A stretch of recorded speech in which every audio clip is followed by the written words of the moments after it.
Boa noite a todos. Que Jesus nos abençoe e dê muita paciência para vocês, porque dizem que eu falo a beça. No Evangelho segundo o Espiritismo, nós encontramos no capítulo 7, intitulado Sede Perfeitos. E lá foca a respeito do homem de bem. Todo mundo aqui, eu sei que se julga ser uma pessoa do bem. O homem de bem. Quase todos nós nos julgamos do bem. Mas, o que é ser um homem do bem? Normalmente nós consideramos do bem uma pessoa que não faz o mal. Se eu não cometo crime, se eu não roubo, se eu não utilizo droga, se eu não mato ou não causo dores a ninguém, eu me considero do bem. Mas muito ao contrário disso, no próprio Livro dos Espíritos nos mostra que não fazer o bem já é o mal. Porque a partir do momento que nós não contribuímos com a nossa parcela para o bem-estar da sociedade, todas as consequências oriundas desse bem que não foram feitos também recaem sobre nós. No Evangelho de Mateus, nós vamos encontrar, quando Jesus disse lá atrás: amai os vossos inimigos, fazei o bem aos que vos odeiam, orai pelos que vos perseguem e caluniam. Mas isso parece ficar dentro do Evangelho. No nosso dia a dia, nós reclamamos de quem nos persegue, xingamos, maldizemos. Normalmente temos uma postura completamente invertida. Mas por que não fazemos o mal, nos consideramos homens de bem? Aí nós nos perguntamos: poxa, o Evangelho já nos foi legado há 2000 anos. Eu tenho certeza que se nós mencionarmos praticamente todas as parábolas, só de falar o nome, quase todo mundo sabe do que se trata. Não precisa saber em qual capítulo, qual versículo está, mas nós nos lembramos do conteúdo. Então, no fundo, a lei de Deus já se encontra gravada dentro de nossas consciências, mas nós continuamos a agir à nossa maneira. Nos perguntamos por quê? E isso me transporta para uma outra passagem, narrada por Mateus no seu Evangelho, no capítulo 8, versículos 1 a 9, quando ele diz: e aquele que semeia saiu a semear. E semeando, uma parte das sementes caiu ao longo do caminho, e os pássaros do céu comeram. Outra parte caiu em lugares pedregosos, aonde não havia muita terra. As sementes logo germinaram, mas careciam de profundidade, e não havia terra onde caíram. Uma outra parte cai entre os espinheiros, e por mais que tentem crescer, elas são abafadas. Mas tem uma parte que cai em terra boa. Essa cresce e produz frutos. Todo mundo já ouviu isso. Só que, geralmente, nós não nos enquadramos dentro disso. O Evangelho, para a maioria de nós, fica como, me perdoem a palavra, como uma história de carochinha. Como aquela história da cigarra e a formiga. Histórias que trazem conteúdos positivos, mas que nós não carregamos conosco como lições de vida verdadeiras. Trazem informações morais, mas que nós deixamos guardados dentro daquelas páginas. E é nessa hora que nós nos enquadramos dentro da parábola do semeador. Por quê? Porque fala que Parte das sementes caíram ao longo do caminho. Vieram os pássaros e levaram. Quando nós nos propusemos ou nos propomos a ir a uma casa religiosa, quer seja católica, evangélica, espírita, budista, não importa. Quando nós nos propomos a ir a uma casa religiosa em busca de um caminho para melhorar a nossa vida, em busca de um roteiro para guiar os nossos passos, nós vamos e ouvimos. Quando nós saímos dali e simplesmente nós deixamos as palavras lá dentro, nós somos como essas sementes que caíram ao longo do caminho. Não encontram lugar para se fertilizarem. E vêm os pássaros e comem. Mas que pássaros são esses? Nossos próprios afazeres e as próprias influências espirituais. Simplesmente entra por um ouvido e sai pelo outro. Mas ele disse ainda que tem aquelas sementes que caíram em terreno pedregoso, que começaram a germinar. Uma série de pessoas que vão às casas religiosas se encantam com a palavra que é oferecida, se contagiam com a beleza do Evangelho, com a beleza da lei do amor, se encaixam e falam: eu vou mudar a minha vida. Sai daqui falando assim: daqui para frente eu vou traçar alguma coisa nova para mim. Mas é botar o pé em casa. Vem às vezes uma esposa ou um marido reclamando de alguma coisa. Vem os problemas da matéria da escola que está toda atrasada e o tempo urge para fazer a prova. Vem as tarefas profissionais que te cobram responsabilidade e minutos depois nós tomamos a nossa mente e mergulhamos no estresse do corre-corre do dia a dia. Por mais que a semente tenha conseguido germinar, ela não encontra espaço. Não tem como ir daí para frente. Tem as que vão cair nos espinheiros, mas existem aquelas que encontram o solo fértil. Essas são aquelas que encontram ressonância, que encontram sintonia. É quando a pessoa parece ouvir um chamado para mudar de vida. Mas a proposta que nós temos aqui na Terra é somente de sermos homens de bem. O único motivo de nós estarmos aqui é aprendermos a conviver uns com os outros. Não existe nenhuma outra coisa a se fazer que não seja aprender a convivência em sociedade. E a única coisa que nós temos problemas é para conviver. É problema com o vizinho que é rabugento, é problema com a mãe que é incompreensiva, é problema com o marido que é intolerante, é problema com o filho que é ingrato, é problema com o patrão que é exigente, é problema com o empregado que não aceita fazer as tarefas, e lá vamos nós colocando motivos de todos os lados para conduzir a nossa vida da forma que nós escolhemos e não da forma que foi proposta do Evangelho. Afinal de contas, o que é ser homem de bem?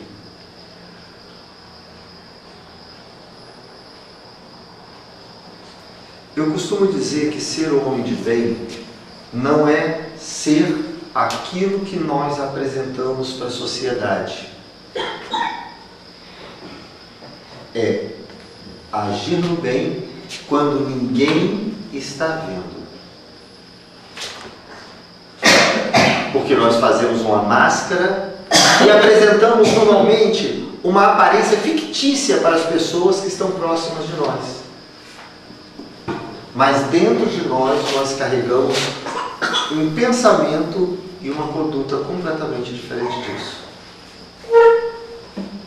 O homem de bem normalmente cumpre a lei de Deus, a lei de justiça, amor e caridade.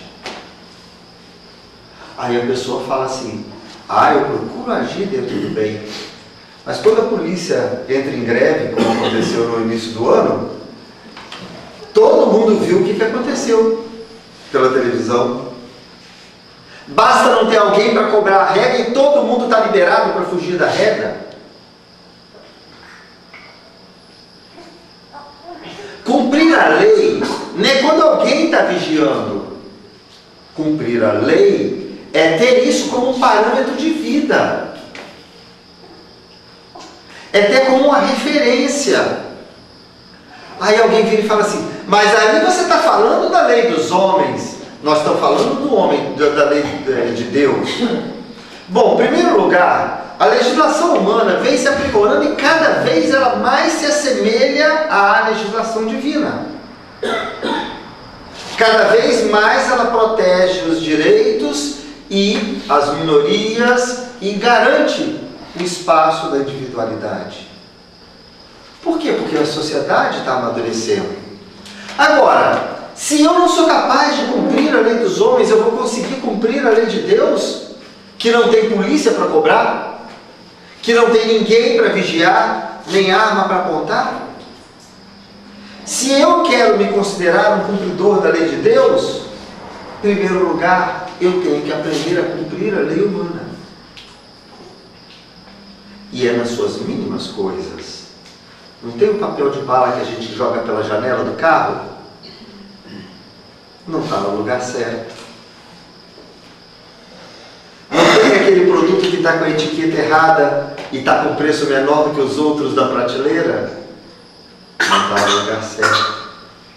Não tem aquele dinheiro que alguém lá da frente, aos 50 metros adiante, caiu, você viu, mas a pessoa não tem mais condições de te ver? Não te pertence. São nas pequenas coisas. O homem de bem acredita na providência divina. Nós temos o hábito de colocar a nossa crença naquilo que está ao alcance de nossas mãos. Eu faço. Nós não acreditamos numa sorte. Nós não acreditamos que algo possa acontecer se não formos nós os verdadeiros autores da ação. Mas a verdade é que aqueles ditos milagres acontecem dia após dia. Não que seja uma coisa extraordinária. São as pequenas coincidências, entre aspas, porque o acaso não existe, que permitem que nós alcancemos no nosso dia a dia as condições necessárias para a nossa vivência e para as nossas próprias experiências. A minha vaga de emprego, a minha possibilidade de promoção, a pessoa em quem eu sonhava encontrar para me relacionar, todas as coisas necessárias, elas se encontram ao nosso caminho, desde que nós não desviemos. Viremos a colher no momento oportuno e na hora certa. O homem de bem tem fé no futuro. Mas o que diz fé no futuro? É porque às vezes a nossa vida parece que se dissolve no meio dos problemas que acontecem para todo lado. Problemas financeiros, problemas materiais, problemas afetivos, problemas de toda sorte que parecem construir um caos. E isso geralmente nos tira do sério, nos coloca na posição de desespero. Quando entramos em desespero, começamos a arrumar e tentar consertar com as próprias mãos. Mas, mesmo as experiências mais difíceis, às vezes são colocadas em nosso caminho, porque são as lições necessárias para que nós possamos aprender aquilo que ainda não aprendemos. Acreditar na providência divina não é deixar tudo por conta de Deus. É fazer o que está ao meu alcance, sem infringir as normas do bom comportamento. E acreditar que se nem tudo deu certo, é porque não chegou o fim. Porque ali na frente algo melhor há de nos esperar, desde que nós estejamos plantando bem em nossas vidas. Ser considerado homem de bem é lembrar que dificuldades vão acontecer. Nós vamos passar por intempéries causadas pelo governo, que são até coletivas. Nós vamos passar por intempéries causadas, às vezes, no núcleo familiar. Nós vamos encontrar dificuldades, às vezes, na nossa própria saúde. Mas, como dizem uma vez Chico Xavier, pediu uma consulta, pediu que Emmanuel, diante de uma dificuldade pelo qual ele passava, consultasse a Maria de Nazaré. Não, mas logo a Maria. Mas ele insistiu, aquele lá ele queria que perguntasse, especificamente aquele caso ele queria que perguntasse. Dias depois, Emmanuel responde para ele: tenho uma mensagem para você. A resposta dela foi: isso também passa. E às vezes nós nos esquecemos disso. Todo problema pelo qual nós passamos, passa. Por maior que seja a dificuldade, passa. Como também os momentos felizes, passa. Encontrar equilíbrio é não se deixar abalar pelas coisas passageiras. As próprias ondas do mar vêm e vão, batem, lambem a areia e voltam, continuamente. Se eu coloco um barquinho de papel ali, ele vai ser jogado na areia, mas um cais firme recebe a onda que bate e volta, e não se desestabiliza. Equilibrar dentro do bem é estar preparado para lidar com essas coisas que vêm e vão, quer seja do bem, quer seja do mal. Agora, quando nós encontramos uma dor dessa que bate à nossa porta, causada por outra pessoa, a pessoa que procura agir no bem não retribui a ofensa, não retribui o desequilíbrio, não retribui a agressão. Para falar a verdade, quando a pessoa realmente busca se encontrar dentro do bem, ela passa a sentir prazer em se conduzir no bem. E só quem experimentou retribuir a dor com a educação, retribuir a agressão com a bondade, retribuir a dificuldade com palavras de conforto ou de carinho, é que realmente sabe o bem que essa atitude promove. A maioria, geralmente, se recebe um farol alto na estrada, devolve outro farol alto no rosto. Aí é dois cegos, né? Ao invés de ficar só eu cego, o outro cego na minha direção também, porque eu ceguei ele. Se nós aprendermos a tolerar e retribuir o mal com o bem, só então que nós vamos entender a alegria que nos inunda quando nós começamos a oferecer algo diferente. E é difícil porque não dá para explicar que bem-estar é esse. Não dá para explicar qual é o prazer de se fazer o bem. Só experimentando.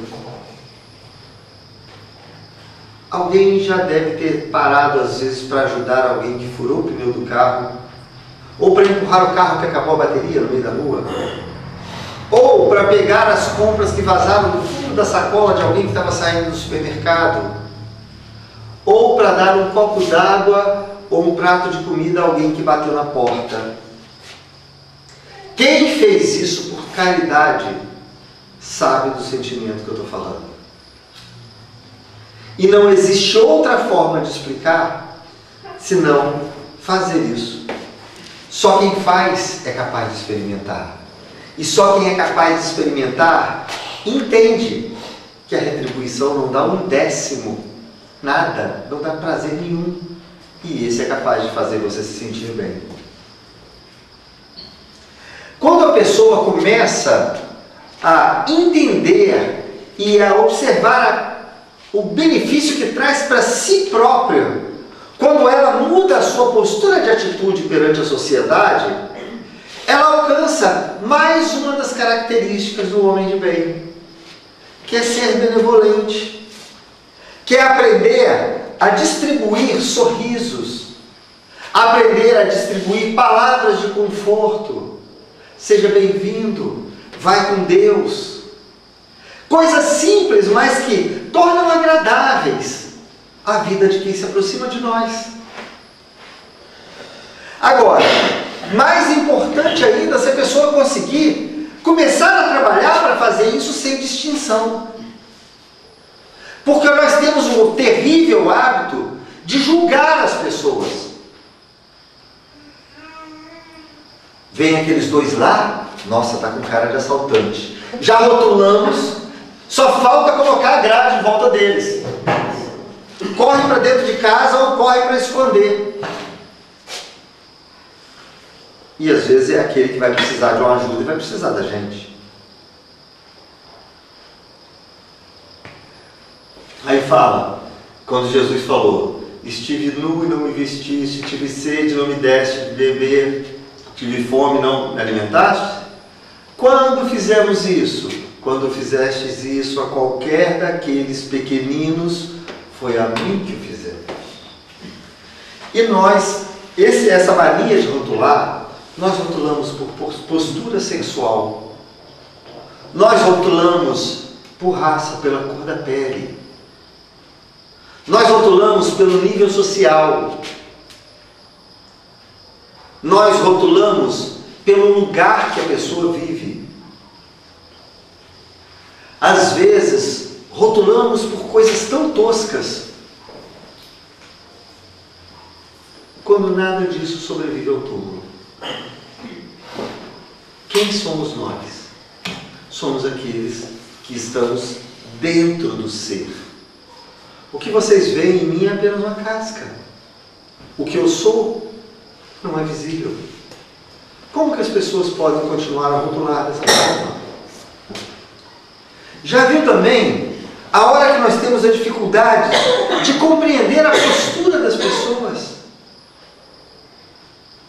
Eu sou espírita, nasci em berço espírita, sou apaixonado pelo Evangelho, mas tem alguém que é budista, que nem cristão é. Aí a pessoa fala assim, nossa, fulano não é cristão. Alguém aqui já pegou para ler a base, a essência do conhecimento budista? Alguém já pegou para ler a essência do Alcorão? Alguém já pegou a essência da Cabala? Todos esses livros sagrados de todas as religiões não cristãs trazem na sua essência amar a Deus sobre todas as coisas e fazer ao próximo o que gostaria que fosse feito a ti mesmo. Qual a diferença da origem? O que Deus quer é a reforma do ser. E se todos pregam a mesma notícia, se todos pregam o mesmo roteiro, qual a diferença de quem falou? Qual a diferença se é espírita, se é evangélico, se é católico, se é budista, se é islamita, se é judeu, se é hindu?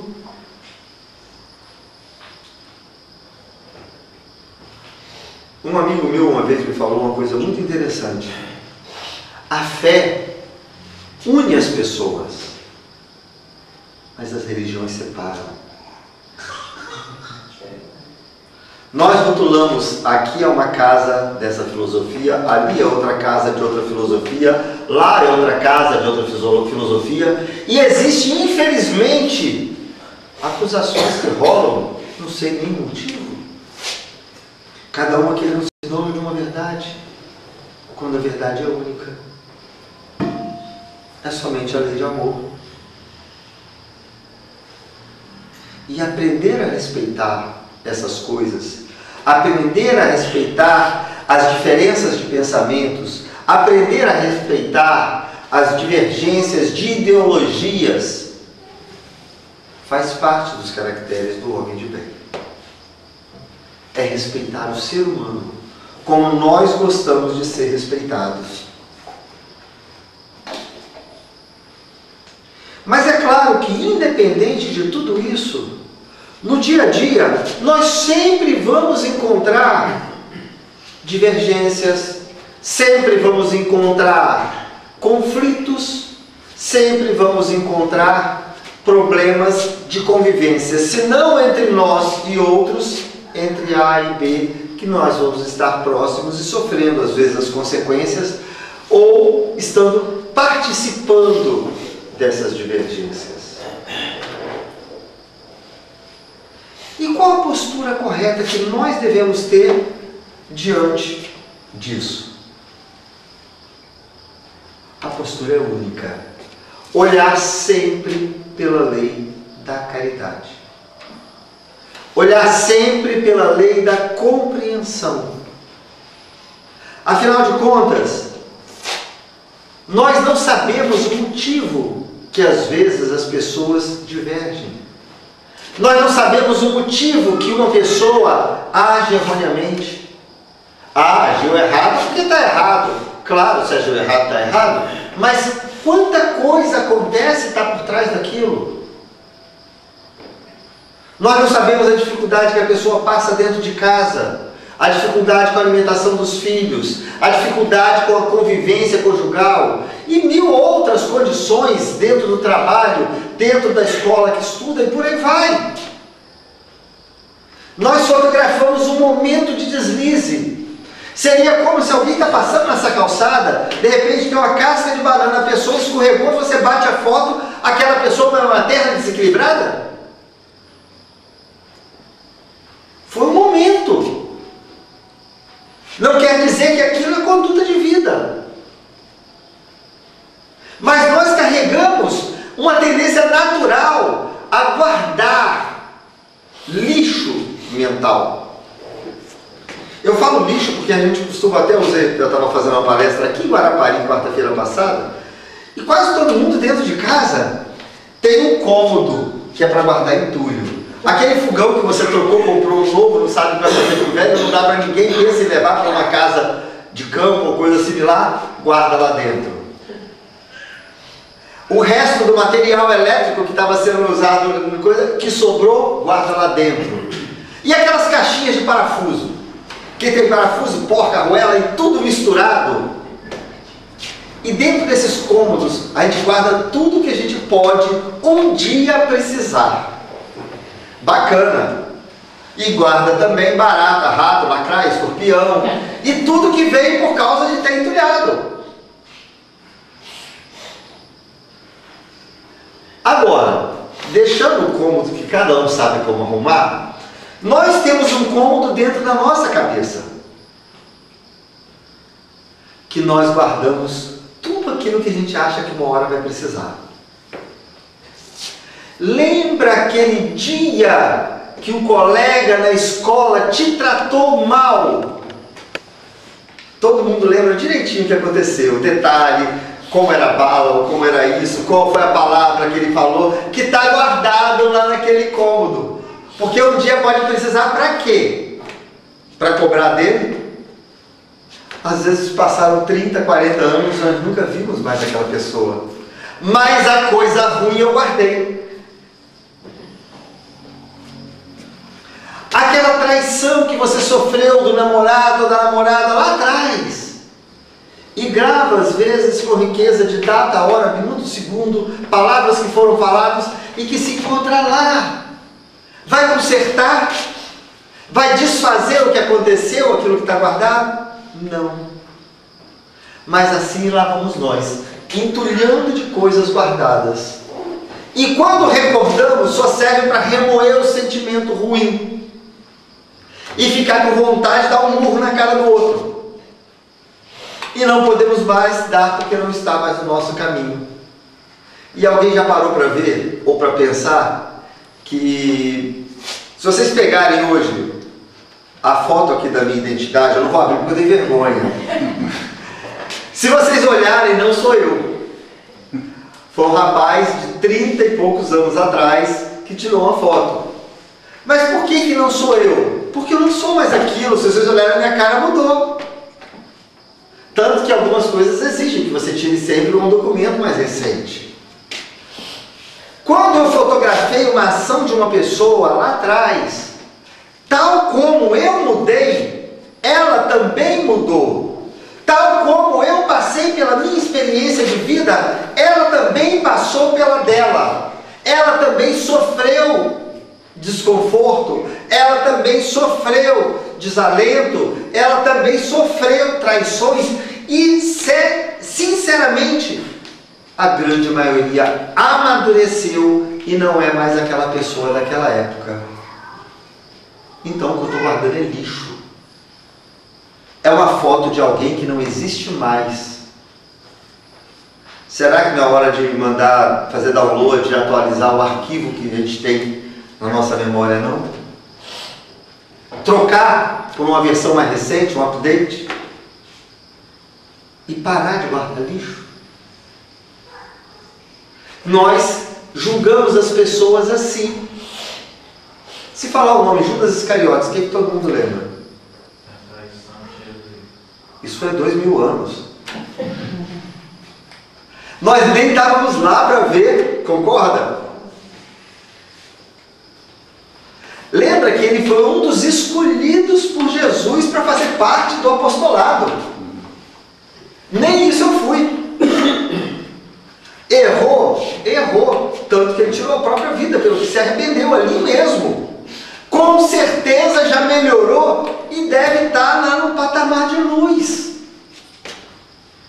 E eu continuo falhando. Entendeu o que é arquivo velho? Quem dera se eu chegasse aos pés de Judas Iscariotes. Porque ele é muito melhor do que eu. É isso que eu falo. Nós julgamos por evidências fúteis. Por evidências instantâneas e que se vão. A pessoa de bem aprende a olhar as pessoas com caridade. Saber que momentos de deslize todo mundo passa. Quem aqui nunca cometeu uma gafe? Quem aqui nunca cometeu um erro que é digno de vergonha? E isso passa. É diferente de rotularmos e atribuirmos aquilo como o caráter dessas pessoas. A pessoa de bem aprende a esquecer as ofensas. Esquecer as ofensas não é fazer de conta que não existiu. É dar o verdadeiro valor àquilo. Se hoje, por acaso, digamos que tivesse uma criança aqui e que não quisesse prestar atenção numa palestra chata, porque criança quer brincar, e reclamasse, me desse um tapa na perna, eu ia rir e continuar falando, porque é uma criança. E nós não observamos que as pessoas que agem com desequilíbrio trazem em si condutas relativamente infantis. E que se amadurecessem espiritualmente, não agrediriam, não ofenderiam, não magoariam. Estar no bem é mudar a forma, principalmente, de olhar as pessoas. É passar a olhar sempre com certa indulgência. É passar a sempre enxergar a pessoa como alguém de bem e que pode trazer algumas fraquezas consigo. Que pode trazer alguma forma de melhorar. Aí às vezes fala assim, poxa, mas eu sou uma pessoa relativamente boa. Fulano é desequilibrado nisso, é desequilibrado naquilo. Bem, nós estamos no mundo de expiação e prova, com possibilidade agora de ascensão para o mundo de regeneração.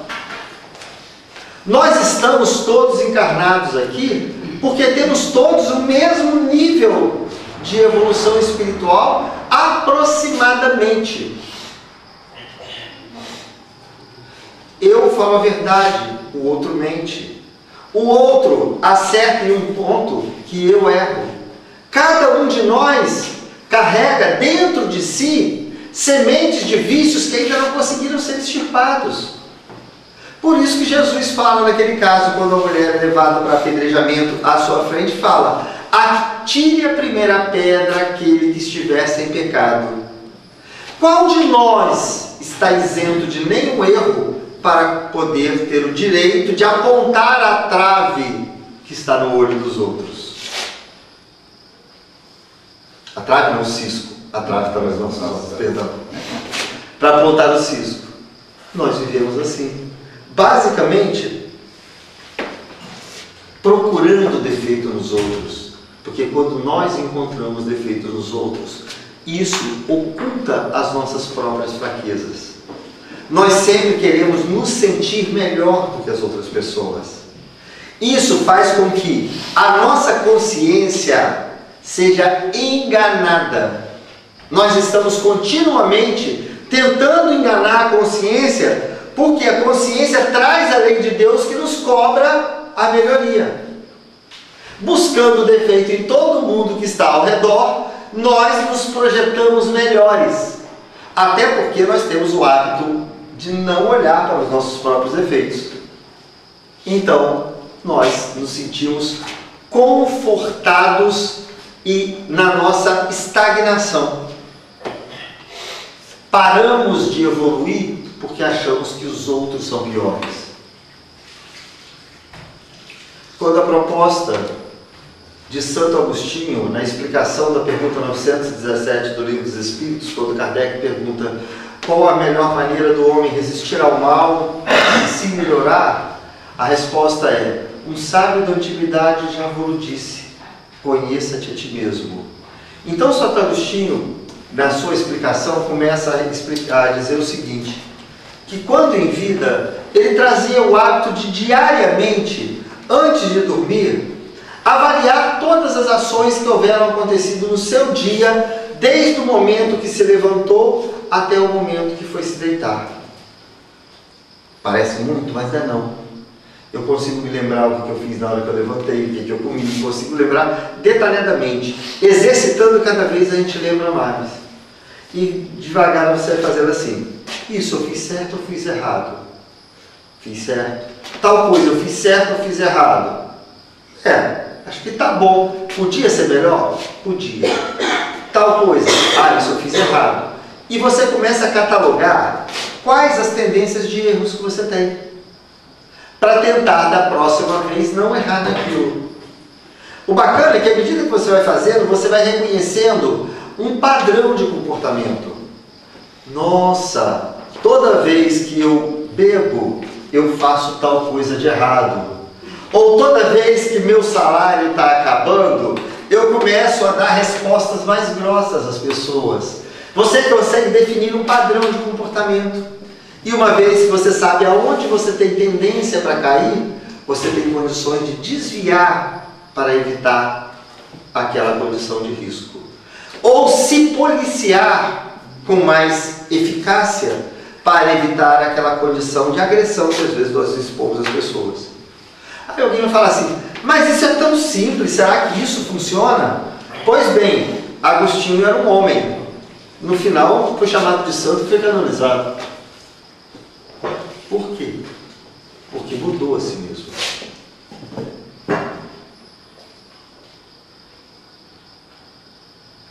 Nós, muitas vezes, evitamos reconhecer as faltas que temos, reconhecer os erros que praticamos. Procuramos ocultar isso atrás dos erros das outras pessoas. E com isso, nos mantemos numa zona de conforto, a não necessidade de mudar, porque é desconfortável toda e qualquer mudança. E para melhorar, é necessário tirar gradativamente tudo aquilo que nós temos de conduta desequilibrada ainda em nossas vidas. É necessário tirar uma por uma, devagarzinho, para nos melhorarmos.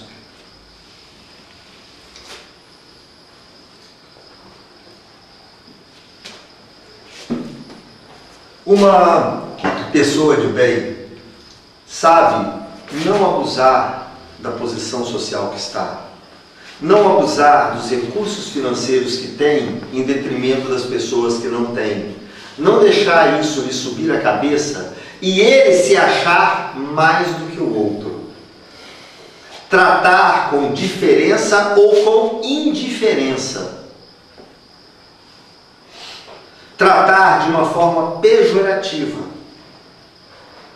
Eu me lembro de uma vez, dentro do banco, eu observava, aguardando a fila para falar com a gerência, para resolver o problema que eu tinha, eu observava que determinadas pessoas chegavam, não passavam pela fila, falavam alguma coisa perto da gerente, a gerente chegava, pegava, às vezes, o envelope com valores a depositar e botava na gaveta.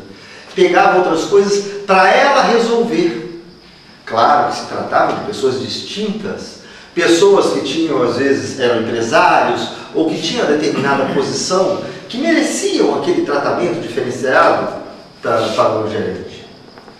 Mas, uma vez eu parei para ler um texto à luz do Evangelho, e pela primeira vez eu passei a olhar isso com uma certa diferença. É aquela pessoa que merece o tratamento diferenciado? Quem merece o tratamento diferenciado é aquele que não tem.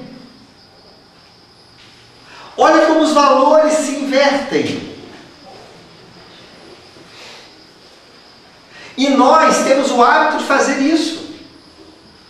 Ah, fulano chegou, nossa, ele é advogado, nossa, ele é deputado, nossa, ele é o vereador da cidade, ou é um médico conhecido na cidade, e cercamos de um cuidado que não cercamos os outros. Isso é tratar com diferença não merecida. E não tratar dessa forma os outros é tratar com indiferença.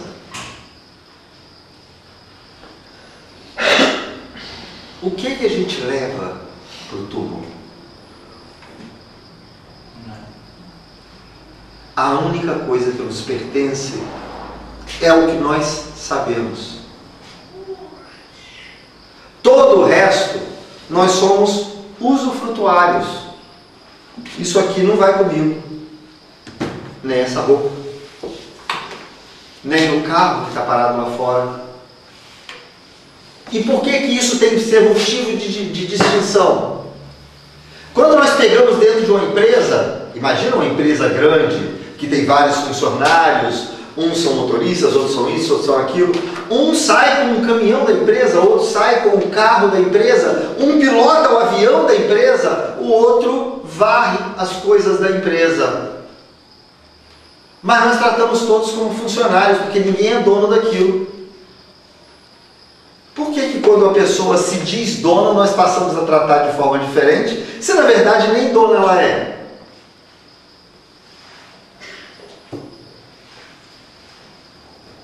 Nada disso nos pertence. Essa forma de ver, essa forma de não observar o lado espiritual dentro das coisas corriqueiras do dia a dia, é o que na verdade faz a diferença entre o homem de bem e as pessoas comuns.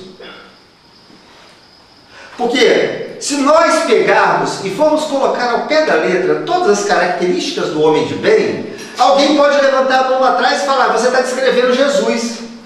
Realmente, ele tinha todas essas características naturalmente. Então parece que é inalcançável. Parece que está longe da nossa forma de ser. Parece que está tão lá na frente que é impossível eu mudar as minhas atitudes a ponto de alcançar aquilo. Mas não é. A coisa não é assim. As mudanças não são profundas. Eu não tenho que sair daqui, fundar um orfanato ou um asilo capaz de receber dezenas, centenas ou milhares de pessoas necessitadas. Eu não tenho que sair daqui e mudar uma cidade ou mudar o mundo. Eu não tenho que corrigir a vida de ninguém. A única coisa que eu tenho que fazer é mudar a minha forma de agir. visão do amor dentro da lente dos meus óculos. E nesse momento eu vou passar a enxergar a vida com um novo prisma. Basta fazer isso. Você não vai consertar o mundo. Você vai consertar a você mesmo. E às vezes a gente acha que você está querendo, está aí na frente, está fazendo palestra, está querendo que eu vire santo. Longe eu estou de virar santo e longe eu estou de fazer isso. Estou falando que o que nós precisamos fazer são as coisas pequenas. É não deixar o vidro d'água vazio na geladeira. É não jogar o papel de bala pela janela do carro. É responder com um sorriso quem me cumprimenta. É procurar acertar nas pequenas coisas, que é pelas pequenas coisas que nós construímos os nossos hábitos. São nas pequenas formas de agir perante as pessoas que nós construímos a estrutura do nosso caráter. É não aceitando o troco de 10, 20 centavos que eu vou corrigir aquele que, se estivesse lá, desviaria 1 milhão, 2 milhões ou 10 milhões. São nas pequenas coisas. É dando um copo d'água e não distribuindo alimento para a sociedade toda. Se nós mudarmos as pequenas coisas, nós faremos diferença perante aquelas pessoas que estão próximas de nós. E aí você veria que foi fazendo umas pequenas diferenças como essa, que um jovem lá de Pedro Leopoldo começou a trabalhar dentro da doutrina espírita. E aos 80 e tantos anos de idade, depois de 60 anos de trabalho contínuo, ele era referência nacional. Não porque construiu qualquer grande obra, simplesmente porque aprendeu a amar nas pequenas coisas. Assim se constrói Chico Xavier, assim se constrói Madre Teresa de Calcutá, assim se constrói Mahatma Gandhi, assim se constrói Divaldo Pereira Franco, Irmã Dulce e milhares de outros anônimos que encontram fazendo isso ali na esquina e ninguém aqui dentro sabe, fazendo isso ali na cidade próxima e ninguém aqui ainda sabe. Nós não fomos convidados a construir um mundo de regeneração na Terra. Nós fomos convidados a regenerar o nosso ser. Porque quando o homem estiver reformado, o mundo estará reformado. Porque quando nós soubermos amar, o mundo não terá mais carência de amor. Eu não sou responsável pelo amor que ele, ela ou ele dão. Eu sou responsável exclusivamente pelo meu. Ah, mas você quer que eu faça isso quando o mundo está todo desequilibrado? Problema do mundo, não é problema seu. Seu problema é único, é só com você mesmo. Você não tem que mudar os outros, só a si mesmo. É o único lugar que nossa força alcança. É a única coisa que nós temos capacidade de agir. É o único lugar que nós temos liberdade para agir. Está ao nosso alcance. Não depende de aprovação de ninguém, não depende de permissão, não depende de licença, não depende de nada. Só depende de vontade íntima.